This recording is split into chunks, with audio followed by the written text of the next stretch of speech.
Oui, je sais, voyager en longue distance avec une voiture électrique, ça peut être un peu flippant, voire galère, voire les deux. Mais avec la petite voiture dans laquelle on est, qui s'appelle la Hyundai Ioniq 6, a priori, ça devrait un peu mieux se passer. On est quand même en présence d'une vraie potentielle grosse routière, vraie marathonienne. Et pour vraiment le savoir, je te propose de faire un vrai long voyage, pour le coup, entre Avignon et Paris. Il y a à peu près 700 km pour se rendre compte si cette voiture, elle recharge vite, si cette voiture, elle consomme pas des masses sur autoroute, et en gros, si elle est taillée pour la route. Moi, c'est Martin, bienvenue sur En Roue Libre, et donc c'est parti pour un voyage longue distance en Hyundai Ioniq 6.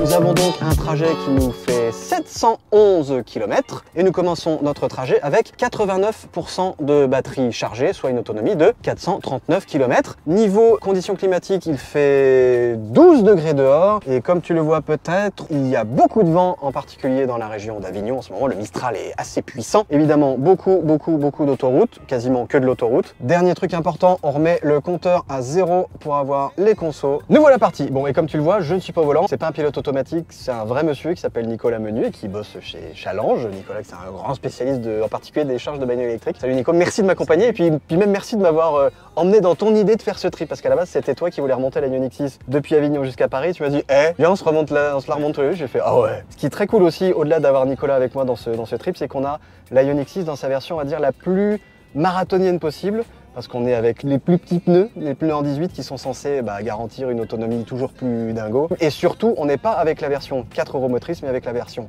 2 roues motrices. Donc c'est vraiment celle-là qui est sur le papier en tout cas, est censée pouvoir t'amener le plus loin possible. Alors moi déjà, il y a un truc qui me gêne par rapport à la planification embarquée, c'est que on sait pas à quel niveau on sera quand on va s'arrêter. Là on a 88% d'autonomie de batterie, on a une autonomie donc de 429 km, bon ça va fondre comme neige au soleil hein, puisqu'on sera sur l'autoroute et qu'il y a un peu de vent et qu'il fait pas très chaud. Mais moi j'aimerais bien savoir à quel niveau on va s'arrêter et à quel niveau de batterie on sera, parce que mine de rien ça influe quand même pas mal sur les courbes de recharge si je ne dis pas de bêtises. Donc ça déjà c'est pas une grosse réussite, ce planificateur, il est pas très clair à ce niveau là. Et premier jeu de mots de ce long trip, il y en aura plein, parce que tous les deux on est des adeptes de ça. Et on s'entraîne l'un l'autre. Et on s'entraîne l'un l'autre, tant dans les jeux de mots que dans la connerie. Le planificateur, comme vient de me le dire Nicolas, il est dans sa version bêta, donc il est pas très malin, il est un peu bêta. Ah, dis donc, je crois que ça y est, il nous a trouvé un petit machin, un petit B là qui s'est affiché, une connexion qui s'est faite. Les connexions se font, hein. Et déjà, on a une arrivée à 18h48, donc on a gagné 1 heure. Est-ce que ça tient en compte les recharges ? Aucune idée, en tout cas on ne le voit pas. Mais bon, déjà, a priori la voiture c'est un peu plus connectée, mais c'est lent, hein. C'est wouh, ça fait à peu près un quart d'heure qu'on est parti, il est 12h40 là, ça a mouliné, et puis on voyait pas grand chose. Ah, ça y est, il s'est réveillé pour de vrai. Voilà, là on a vraiment les étapes qu'on va devoir prendre. Première dans une totale EV charge à 15h20, et une deuxième Ionity a priori en haut de notre trajet, quasiment arrivé à Paris aux alentours de 17h44. Là on sait un peu plus où on est. On va mettre 6h14 pour à peu près 700 km, y compris a priori les temps de charge. Donc ça c'est plutôt bien, non? Déjà nous avons une objection. Objection votre honneur? Ouais, moi j'y crois pas trop.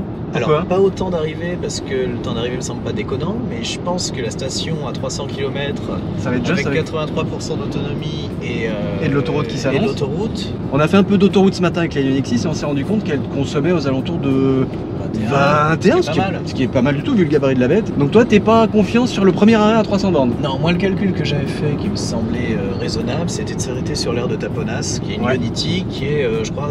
On va pouvoir taponner 40, en plus. 50, ouais exactement. 40-50 km avant celle qui nous annonce. Ok. Puis bon, il y a un petit truc aussi, c'est que il nous annonce du Total, et Total brille pas par leur fiabilité. Ouais, c'est ça qu'on n'est pas trop fan. Bon, moi je vise, je pense, on verra, hein, si on peut aller plus loin, pourquoi on n'en profiterait pas. Ouais. Mais je pense aire de Taponas Ionity, et ensuite une dans le Morvan, selon l'aspiration et la conso, on verra laquelle. Ok, ça roule. Eh ben on va voir si l'oracle a raison ou si la voiture a raison. Ça y est, nous voilà sur l'autoroute. Et d'entrée, il y a un truc moi qui me chocouille un petit peu, c'est les bruits d'air des rétros. On les entend pas mal, en tout cas à l'avant. Bon, évidemment, il y a encore une fois du vent, évidemment on est dans une électrique, donc oui, les bruits d'air tu les entends un peu plus, mais ça m'avait pas forcément choqué sur le trajet de ce matin, là ça me choque un peu plus. C'est pas dérangeant du tout, hein, on s'entend bien, on peut discuter tranquillement, et elle est ultra confortable toujours. Cette Ioniq 6, évidemment, encore une fois, si tu n'as pas vu la vidéo du test global, je t'invite à aller la regarder parce qu'elle est vraiment cool. Mais voilà, petit bruit d'air, bon.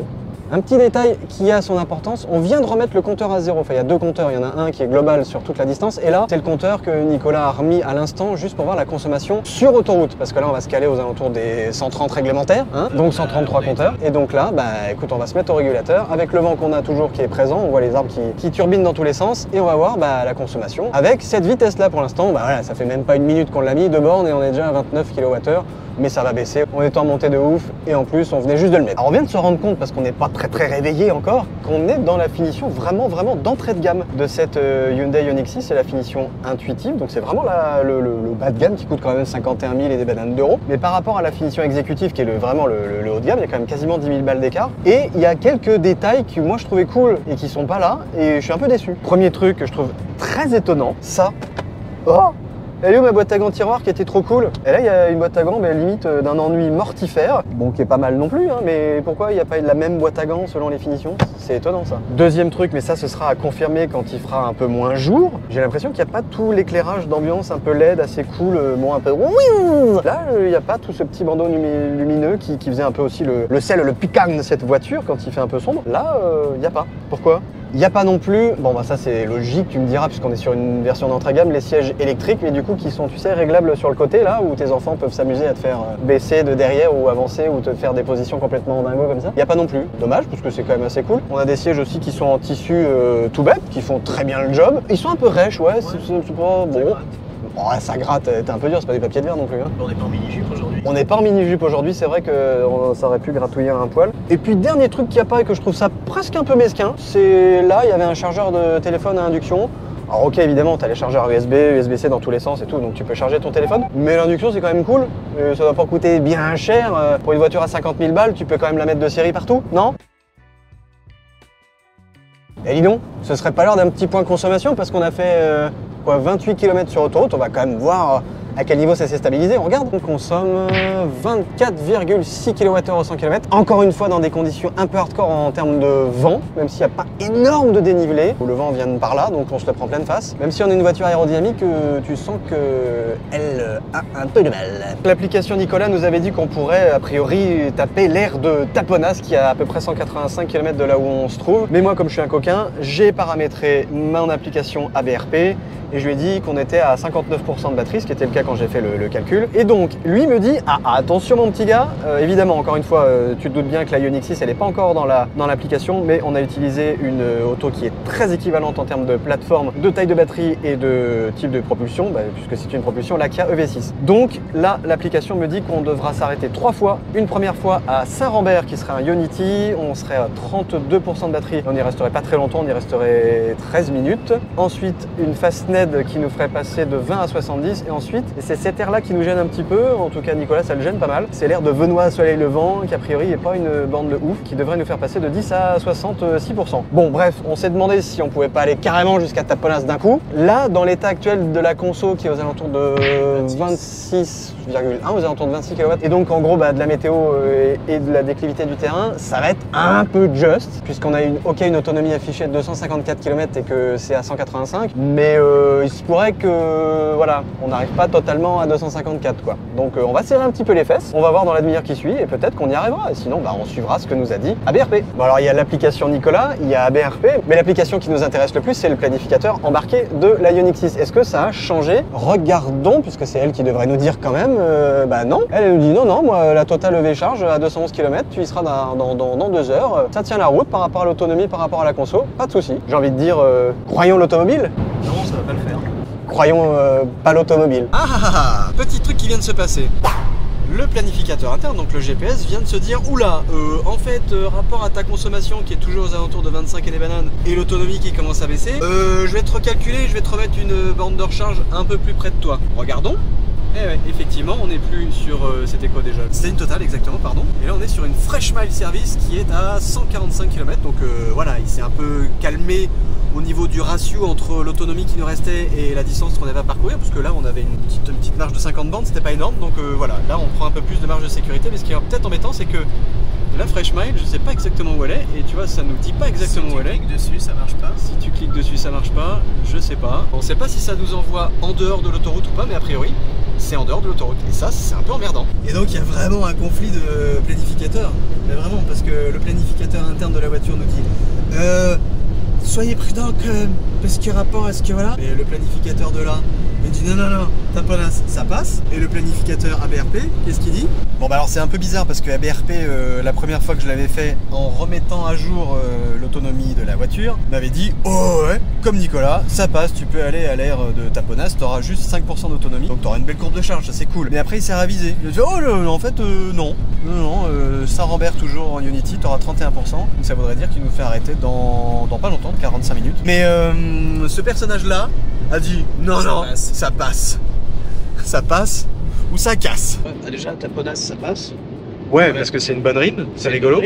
Et puis en plus, à mon avis, on va arriver peut-être un petit peu en serrant les fesses. Au pire, on réduit la vitesse à la fin. C'est un peu ce qu'on s'est dit. Mais il y a quand même toute la traversée de Lyon où on va prendre la M7, M6, tunnel de ce sera un peu moins. C'est limité à 70. Et puis là, plus on s'éloigne des côtes, plus moyen de vent et plus la conso va baisser. D'ailleurs, c'est en train de baisser. On n'est plus à 27.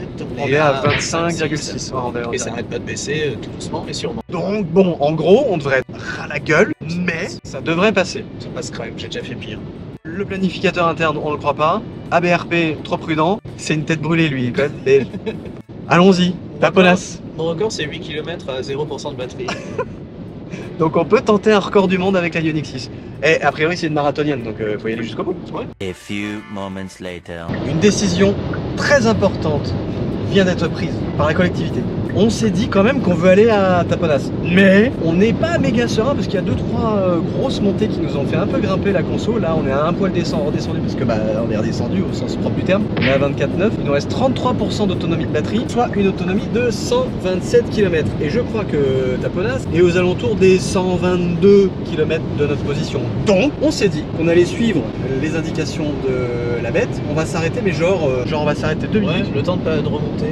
On va remonter à très peu. 40%. Quoi, parce que bon, on se le dit aussi, l'idée d'être le plus bas possible, c'est de voir la courbe de charge, parce que pour l'article de Nicolas, c'est essentiel. Puis pour nous, ça peut être ultra intéressant aussi.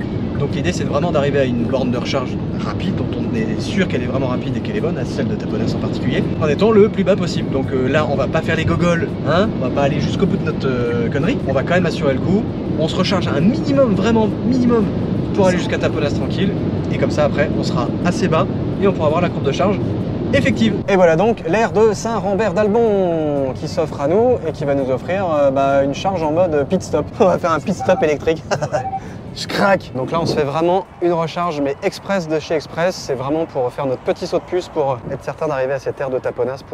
Voilà, donc on n'a pas suivi les indications de tous les planificateurs, mais on s'en fout. Voilà, d'accord?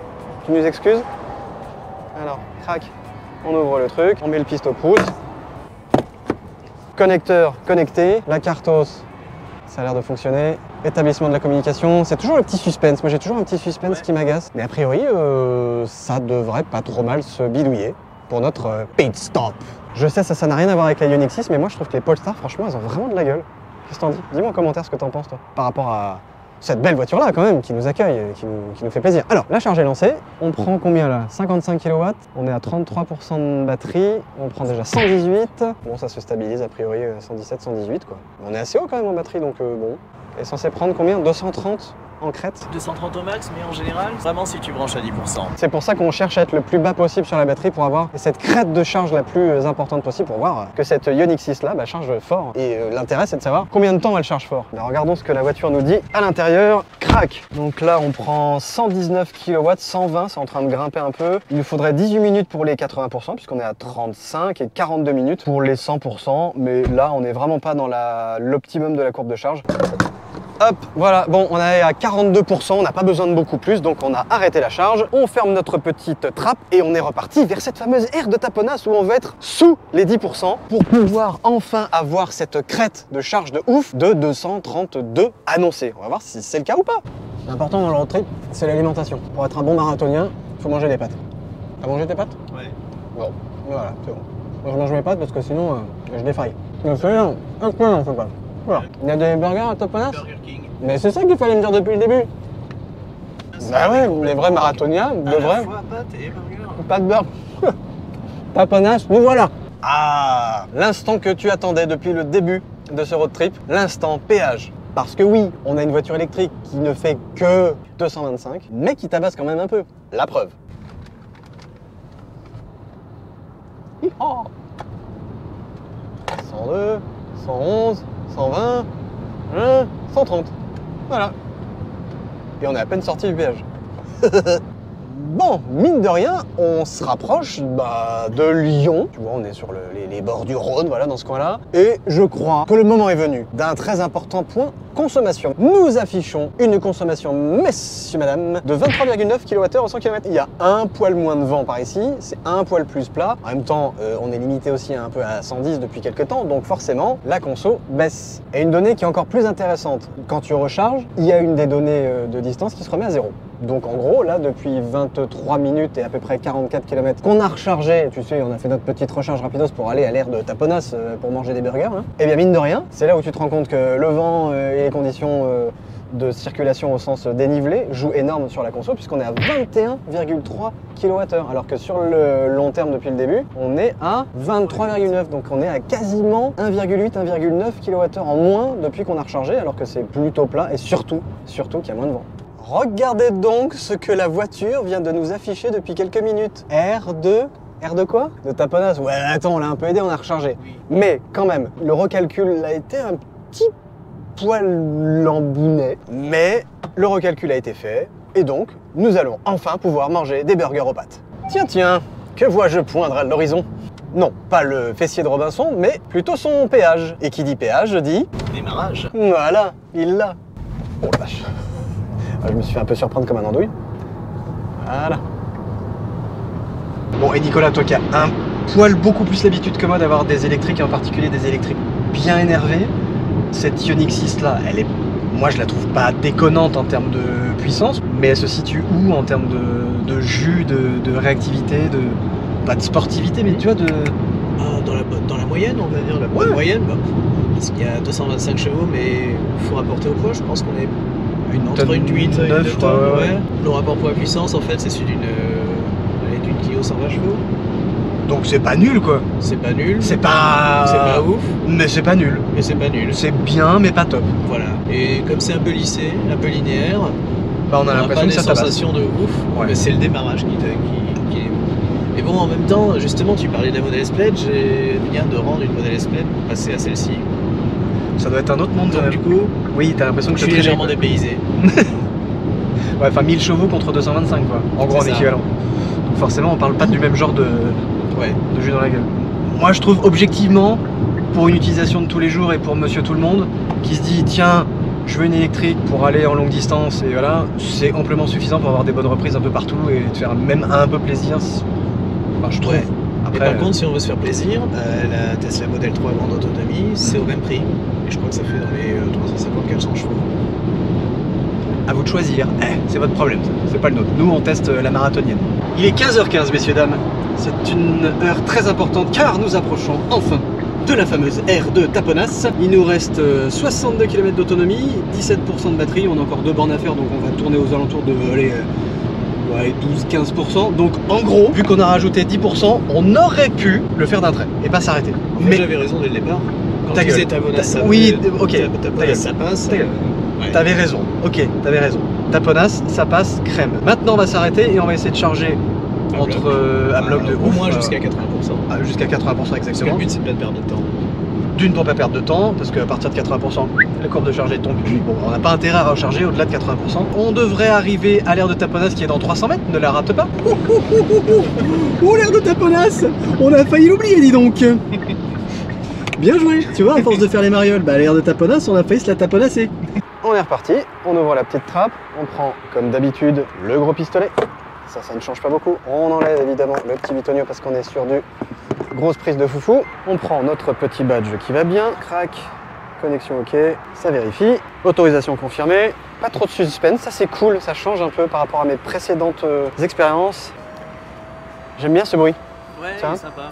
Le bruit qui te dit que ça va aller pour toi en général. Et c'est parti. Donc on est à très exactement 17% de batterie. Pour l'instant, ça délivre pas grand chose, mais ça ne devrait pas tarder. Pan déjà, 130 kW dans ce pass. Est-ce que ça va prendre beaucoup plus? 188, c'est hallucinant. C'est déjà largement plus que beaucoup de voitures sur le marché. 188 kW, 189. Est-ce qu'on va taper les 230, tu penses toi? Ouais. T'es confiant? Je suis confiant. Oh, il est confiant, elle peut le faire. Et pan!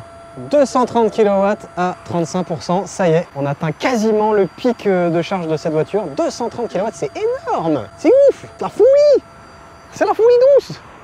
Alors regardons ce que ça donne en termes de temps de charge pour aller à 80. 231 m'annonce-t-on dans l'oreillette. On est à 229 là et on est à 13 minutes pour les 80% et 37 minutes pour 100%. Donc 13 minutes pour 80% alors qu'on était arrivé aux alentours de 17%. C'est remarquable. Ça charge fort parce qu'on est à 42% de batterie et on est en train de prendre quasiment la crête de charge. On est à 232. Ça aussi le 229, 230, 231, 232.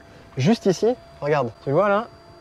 Donc oui, là, à ce niveau-là, la Ioniq 6, c'est une vraie marathonienne parce que prendre encore quasiment la puissance maximale que la voiture accepte en courant continu comme ça, 232 kW alors que la batterie est chargée à 45%, quasiment la moitié de la batterie est chargée et on prend la puissance maximale. C'est remarquable. Alors c'est marrant parce que dans la courbe de charge, il y a une espèce de petit plateau aux alentours de 51%, on est tombé à 150 kW, ce qui était quand même pas déconnant, et hop, là c'est en train de remonter tranquillement aux alentours de 170, 175, donc c'est quand même toujours très intéressant en termes de courbe, il y a ce plateau, et puis hop, ça remonte un peu.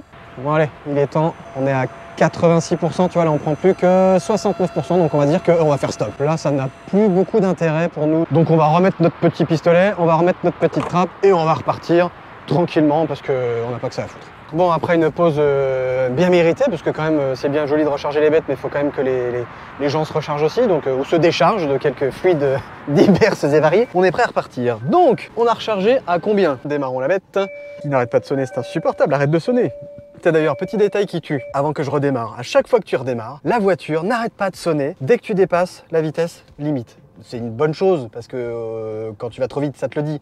Mais le ding-ding, il est assez infernal et pour l'enlever, il faut toujours faire cette manip-là. Tu vas dans le truc, tu vas dans paramètres, donc ça fait 3 clics, après 4 clics, et après 5 clics. Voilà, j'ai désactivé la fonction de limitation de vitesse qui se fait en fonction des panneaux de limitation en vigueur sur la route actuelle. Donc en gros, t'enlèves le bip-bip infernal. Il te faut faire au moins 6 tip à chaque fois. Et évidemment, t'oublies de le faire quand tu es en train de rouler, c'est pas très pratique, et ça c'est relou. Et c'est bon, c'est légal, machin, gna, mais c'est quand même relou quoi. Bref, on en était à se demander combien de pourcentage de batterie on avait. 86% de batterie, donc un range de 357 km. Donc a priori il nous reste 432 km jusqu'à notre destination. Et donc il nous faudra faire 200 bornes pour arriver à la prochaine Ionity. J'ai envie de te dire, c'est reparti mon petit kiki. Ce serait-il pas le moment d'un petit point consommation, dis donc? Je crois bien que oui. Heureusement que ce point consommation va se faire sans odorama parce qu'il y a un odeur d'épandage, je te dis que ça. L'habitacle est embaumé et je tiens à préciser que ni cette personne-là, ni moi-même n'en sommes responsables. Nous avons parcouru depuis le début de notre trajet 263 km en 2h26 minutes avec une conso moyenne de 23 kWh au 100 km avec on va dire un bon 80% si ce n'est un peu plus d'autoroute, donc c'est quand même pas dégueulasse. Alors attention, si tu chopes une Ioniq 6 dans pas longtemps, gaffe aux pneus qui seront montés dessus. Sur la voiture d'essai qu'on a ici, c'était des pneus Nexen, des pneus, si je dis pas de bêtises, coréens. Bon, alors on va pas se le cacher, c'est pas les meilleurs pneus pour cette voiture niveau tenue de route. La voiture est transfigurée avec les Hankook qui sont censés être les pneus de série qui vont être livrés avec cette Ioniq 6 en France. Donc vérifie bien que tu as bien des Hankook ou mieux, hein, parce que les Nexen, c'est pas oufissime dingo. Voire, ça transfigure vraiment le comportement de la voiture qui, par exemple, sur autoroute, a une petite tendance à être un peu volage en direction. C'est pas, voilà, c'est pas scandaleux non plus. Tu la tiens, la voiture, elle part pas dans tous les sens. C'est pas une Dacia Spring. Si tu vois pas de quoi je parle, je te remets le test de la Dacia Spring qui est un vrai serpent, c'est une autre bagnole. Bref, cette voiture-là, il faut l'avoir avec les pneus Hankook parce que là, on a la substantifique moelle de ce train avant et puis de cette voiture qui est quand même d'un dynamisme très intéressant et qui est beaucoup mieux servie avec ses pneus Hankook qu'avec ses pneus Nexen qui sont vraiment pas formidables. Profitons de cette belle lumière de fin de journée pour faire le point consommation qui défonce parce que oui messieurs dames, ça fait très exactement 3 heures tout pile que nous roulons. Nous avons parcouru 333,8 km pour être très exact à la consommation moyenne de 22,6 kWh au 100 km. Et depuis que nous avons rechargé, soit depuis 82,8 km et 43 minutes, nous consommons 22,5 kWh au 100 km. Il y a moins de vent, c'est beaucoup plus plat, il y a eu une ou deux petites zones aux alentours de 110, donc forcément la conso baisse. Ah ah, dit-il en albanais. On approche justement de l'endroit où on passe Beaune, une très jolie ville où il y a du super bon pinard au passage, mais et de la bonne bouffe, exact, tu as tout à fait raison, copilote d'élite. Mais donc on approche d'un endroit où la consommation va varier. Alors de combien? C'est là qu'on va regarder combien on consomme. Là on est à 22,1 kWh au 100 km depuis notre recharge qui date de 105,9, donc 106 km. Et à partir de maintenant, c'est là que ça va grimper et que ça va descendre. Donc on va regarder ce que ça va donner. Tiens, regarde un petit truc rigolo qu'on avait déjà vu sur la précédente charge, mais là ça se met en préchauffe beaucoup plus tôt puisqu'on est aux alentours d'une trentaine de kilomètres de la station de recharge qui va nous accueillir dans une vingtaine de minutes. Et déjà, il y a le petit voyant de préchauffe de la batterie. Et qui sait si on va pas encore plus se charger comme des foufous grâce à ça. Alléluia, mon frère! Nous arrivons à l'air de maison Dieu. Oui, c'est un peu moisi comme transition, mais bon, c'est notre point de charge. Jésus, Jésus, Jésus, reviens. Jésus, parce qu'on va chercher du jus. Jésus. Jeju, bah oui, c'est correct. Bah l'île de Jeju, tu vois, on fait plein de jeux. Mais autant être à la hauteur de notre réputation de jeu de moïste moisi. Donc allons chercher Jésus chez la maison de Dieu. Alléluia. Ah oui, et celle-là elle est relou. Parce que des fois la connexion se fait pas bien parce qu'il n'y a pas assez de réseau ici. Tu veux dire qu'on va vivre une nouvelle aventure? Bah, j'espère que non, mais c'est une possibilité. La dernière fois, j'ai pas réussi à badger parce que le réseau Wi-Fi est pourrave et les bords n'arrivent pas à dialoguer avec le net ici. Ça m'est déjà arrivé. Donc, dans pas longtemps, on va peut-être vivre une nouvelle aventure de l'électrique. Mais c'est ça aussi l'électrique, c'est ça qui est cool. J'avoue qu'avec celle-là, c'est un peu moins de l'aventure. Ou du moins, l'aventure est beaucoup plus fluide et beaucoup plus tranquille. Mais si on a un peu d'aventure, c'est cool aussi, quoi. C'est reparti pour une nouvelle charge, a priori la dernière de notre trajet, hein, si je dis pas de bêtises. Il fallait qu'on en parle, j'ai oublié d'en causer à l'instant, mais genre peut-être 5 bornes avant qu'on arrive à la station. Le GPS s'est un peu emballé en mode « Oh là, excuse-moi, pardon, j'ai un peu merdé, je te rajoute une charge. » Mais pourquoi? Alors que si on va là, on se dit qu'on va aller au 85-90, ça passe crème, puisqu'il nous reste 240 km, 230, je crois, un truc comme ça. Donc avec 80-85% de la batterie, normalement, ça le fait crème. Donc on va lui fermer son caquet, on va se recharger et on va voir ce que ça donne en termes de charge. Et puis en termes d'autonomie derrière, normalement, ça devrait le faire. Ouais, large. Alors ça, c'est une opération que tu n'as jamais vue de ta vie, hein, je sais. Évidemment, la trappe se referme quand on arrive. Et là, le câble n'est pas assez long. Si, bon, il faut être au moins 2 pour faire ça. À 2 mains, quoi. Là, on a une machine. on a à 2 mains, tu y arrives. On fait start, on met notre petite carte. C'est en train de préparer, le petit bip bip comme d'habitude. Donc il y a moins de suspense. À côté de nous, il y a une Citroën i, je sais plus quoi, là, qui charge. Qui charge à combien? 74 kW. Ridicule. 74 kW. Nous, on arrive, on est à peine branché. Blam. Déjà 128. Et c'est vrai qu'on a préchauffé un bon 10-12 bornes avant. Donc c'est assez étonnant que, voilà, si ça monte beaucoup plus vite quand même que tout à l'heure. On est déjà à 193 kW alors qu'on est à peine branché. Et là, donc, on va rejoindre la courbe et logiquement, ça devrait être la fameuse courbe qui va taper la stratosphère. Mais je me demande s'ils n'ont pas fait une mise à jour sur la gestion de la batterie, parce que d'une part, on n'a pas eu la petite coupure à 80% tout à l'heure. Tu aurais potentiellement une petite mise à jour, on va dire. Beaucoup plus stable. C'est vrai que c'est, là, ça fait quand même 3 charges qu'on fait. 2 charges aujourd'hui qu'on fait sur le trajet qu'on est en train de faire. On en a fait une 3e ce matin avec une autre Ioniq 6, pardon. Et c'est pareil, on avait les mêmes courbes, c'est assez constant. Donc ça, c'est plutôt un bon point. Et j'ai envie de dire, c'est quand même vachement rassurant pour monsieur et madame tout le monde qui arrive avec cette bagnole-là en se disant hey, c'est une marathonienne, je veux faire de la longue distance tranquille, avec ça, t'es tranquille. Enfin, je veux dire, pour l'instant, il n'y a pas de... Enfin, c'est cool, moi, c'est l'un des premiers voyages longue distance que je fais en électrique où ça se passe genre crème, quoi. Là, c'est plutôt cool. Alors, combien on prend? Tiens, regardons. Ça fait 1 minute qu'on est dessus, 196 kW. Ouais, ça va quand même. Regarde, il y a 2 trucs qui sont whiz. Un superbe éclairage whiz Ionity. Et le deuxième truc, bam, 230 kW à 44% de batterie. Ça fait 3 minutes qu'on charge. En gros, là, vraiment, la batterie est prête pour prendre fort dans son face. Et bah, c'est le cas. Ça fait seulement 3 minutes qu'on charge et on a déjà pris 12 kW. Voyons voir ce que ça donne en termes de temps pour arriver à 80%. Donc 12 minutes pour être à 80%, 32 minutes pour 100%. On prend là 230, 231 kW, donc on est en pic de charge, et ça c'est génial. Voilà, nous avons terminé donc cette deuxième et normalement dernière charge de notre road trip. On est à 93% de batterie, où on est resté un peu plus longtemps, parce qu'il y a un petit pipi par ici, 2-3 coups de téléphone. Ce genre de petites choses qui arrivent aussi quand on fait un voyage tout court. Il nous reste 236 km jusqu'à la destination et 352 km d'autonomie, donc logiquement, ça devrait passer crème. Ouais. Ça va passer crème. Ouais, sans problème.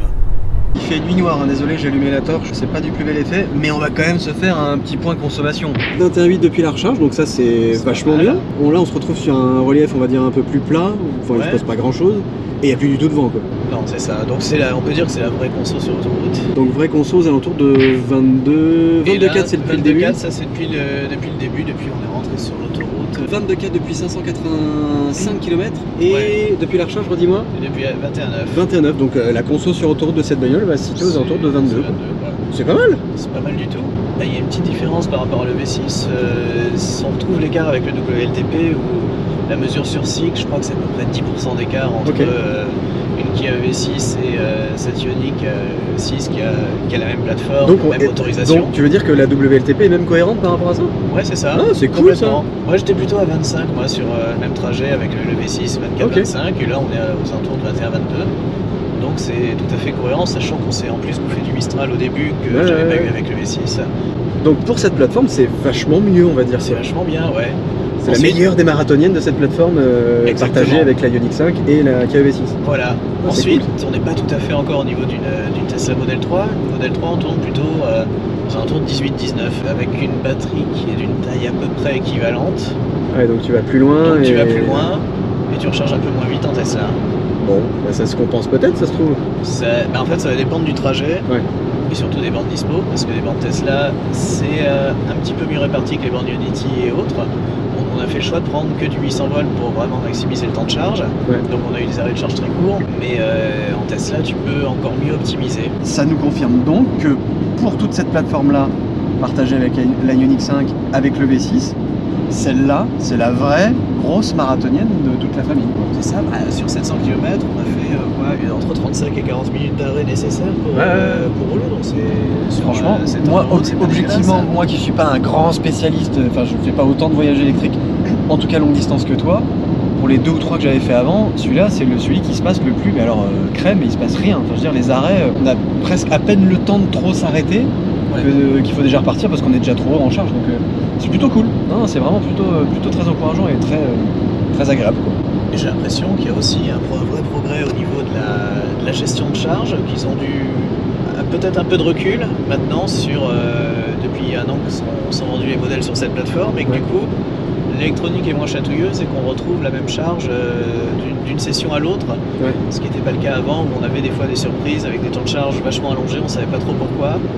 Et là sur les 3 charges qu'on a fait aujourd'hui, à chaque fois c'était cohérent et on retrouvait toujours la même courbe et ça c'est quand même une tranquillité d'esprit. Une bonne confirmation de ce qu'on espérait de cette voiture-là, je crois. C'est ça.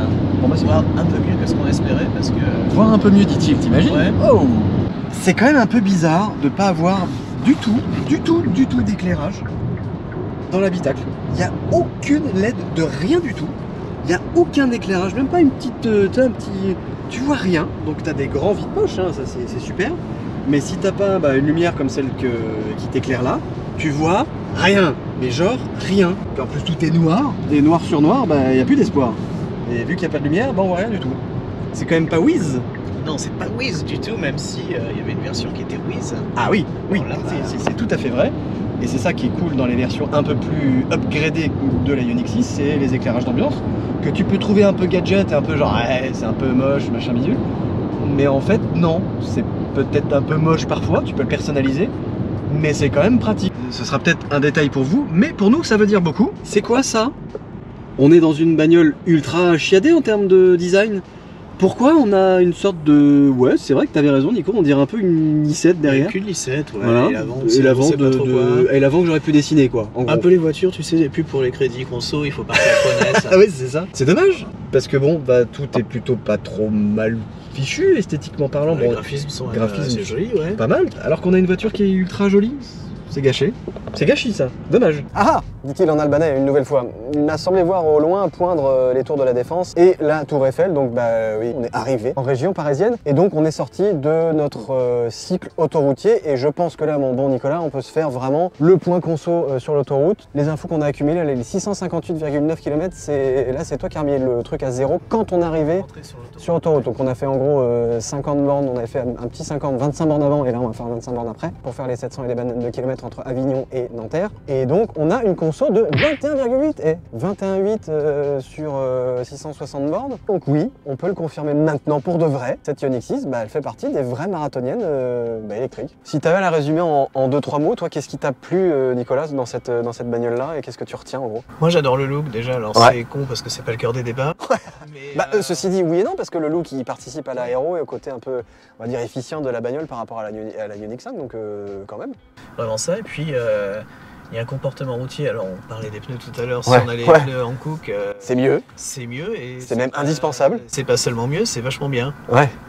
C'est presque un comportement sportif. Ouais. Et du coup, si on se retrouve à mettre en avant le look et le comportement routier, c'est-à-dire les côtés plaisir sur une voiture électrique, ça veut dire que le fondamental est respecté parce C'est qu'on ça. va pas râler sur le fait qu'on perd du temps en chemin Ouais. ou que ça se traîne ou qu'on est obligé de ralentir parce que sinon on a peur de pas arriver. Donc non seulement c'est une bonne marathonienne au sens longue distance, facile, etc.